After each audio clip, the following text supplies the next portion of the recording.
आइए मेरे प्यारे दोस्तों, आज हम 12th क्लास के बायोलॉजी का कुछ क्वेश्चन इंपॉर्टेंट क्वेश्चन करेंगे। तो चलिए आइए देखते हैं। फर्स्ट क्वेश्चन देखते हैं।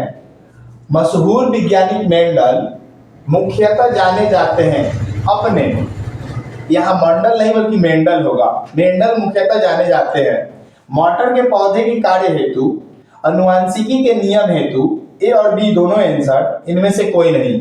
तो सही आंसर आपका सी हो जाएगा, ए और बी दोनों। क्योंकि मेंडल ना मटर के पौधे के कार्य हेतु भी जाने जाते हैं और अनुवांशिकी के गुण हेतु, क्योंकि अनुवांशिकी के गुण को दिया हुआ था और उसमें प्रयोग किसका किया था? तो मटर के पौधे का। इसलिए आंसर कौन सही होगा? तो ऑप्शन सी आपका सही आंसर होगा। अब आते हैं 2 नंबर क्वेश्चन पे। क्रॉसिंग ओवर इनमें से किस अवस्था में होता है? क्रॉसिंग ओवर पैकिटीन, डिप्लोथीन, कायाकाइटोसिन या इनमें से कोई नहीं। तो सही आंसर पैकिटीन, ऑप्शन ए आपका करेक्ट आंसर हो जाएगा। आते हैं हम 3 नंबर क्वेश्चन पे। कॉपर टी रोकता है, कॉपर टी क्या रोकता है? निषेचन को, ओव्यूलेशन को, यूटिरेशन के दीवारों पर एम्ब्रियो के बनने को, रिप्रोडक्टिव डक्टन में रुकावट। तो सही आंसर आपका ए हो जाएगा, निषेचन को। प्रॉपर्टी क्या रोकता है? तो निषेचन को। आंसर कौन सा सही होगा? तो ऑप्शन ए। हम 12th क्लास के बायो का इंपॉर्टेंट क्वेश्चन कर रहे हैं। इस चैनल के माध्यम से आपको 12th क्लास के आर्ट और साइंस दोनों ही पार्ट या दोनों पोर्शन को कंप्लीट करवाए जाएंगे। ठीक है, जो भी इंपॉर्टेंट क्वेश्चन है उन सभी को कवर करवाए जाएंगे।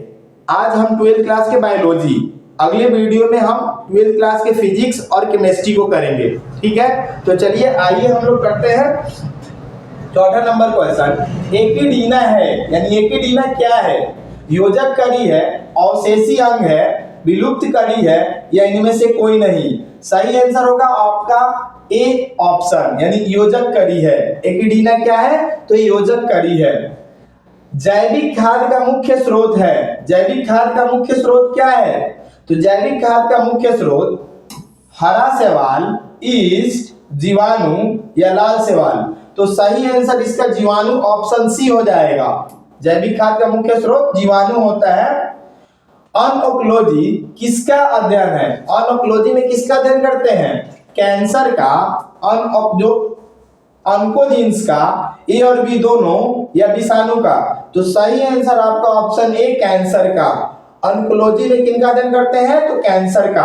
आते हैं 6 नंबर क्वेश्चन पे कि यौन संचारित रोग है, इनमें से कौन सा यौन संचारित रोग है? खसरा, टाइफाइड, गनोरिया या टीबी। तो सही ऑप्शन गनोरिया हो जाएगा, जो कि सी नंबर है। ठीक है, आते हैं 8 नंबर पर। सर्वोत्तम दुधारू नस्ल के पशु हैं, यानी चारों ऑप्शन में से सर्वोत्तम दुधारू नस्ल के पशु कौन है? होल्स्टीन फ्रीजियन या लाल सिंधी या साहीवाल या इनमें से कोई नहीं। तो सही आंसर आपका ए हो जाएगा, होल्स्टीन फ्रीजियन। कौन सा? Holstein Friesian.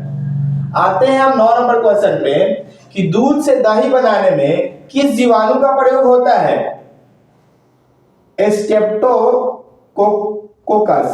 लैक्टोबैसिलस, एनाबेना, इनमें से कोई नहीं। तो सही आंसर ऑप्शन बी हो जाएगा, लैक्टोबैसिलस। सही आंसर क्या हो जाएगा? लैक्टोबैसिलस।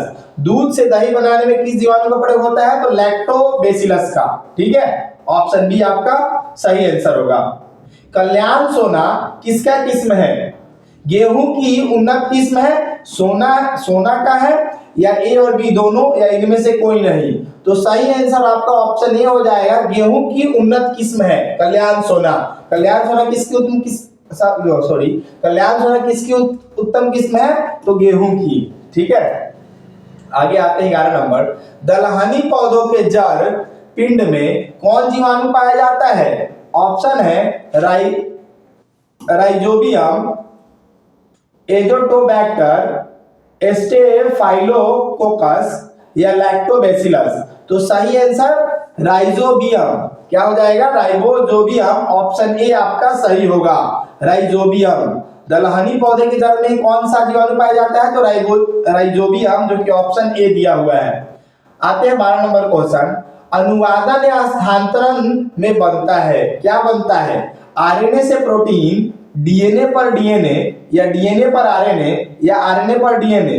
तो सही आंसर आपका हो जाएगा आरएनए से प्रोटीन बनता है। क्या बनता है? आरएनए से प्रोटीन। 13 नंबर, सबसे प्रचलित जीवाणु उर्वरक है, सबसे प्रचलित यानी सबसे फेमस कौन सा है?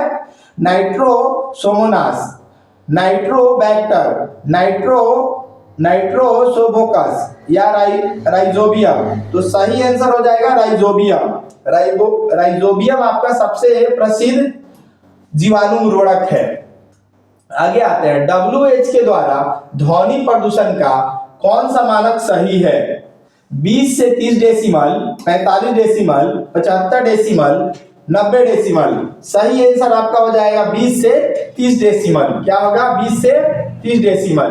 भारत में पहला राष्ट्रीय पार्क विकसित किया गया, यानी भारत में पहला राष्ट्रीय पार्क कब विकसित किया गया?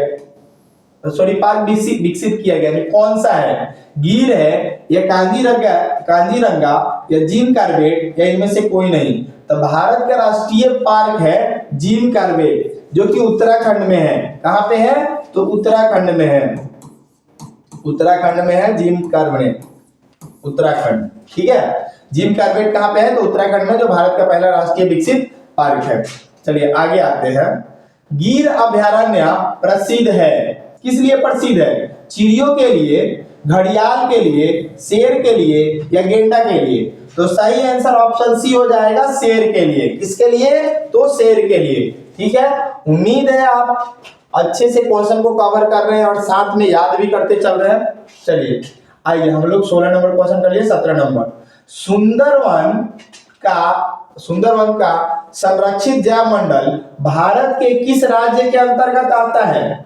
बिहार, उत्तर प्रदेश, असम, पश्चिम बंगाल। तो सुंदरवन कहां पे है? तो पश्चिम बंगाल में। ऑप्शन डी आपका सही आंसर हो जाएगा।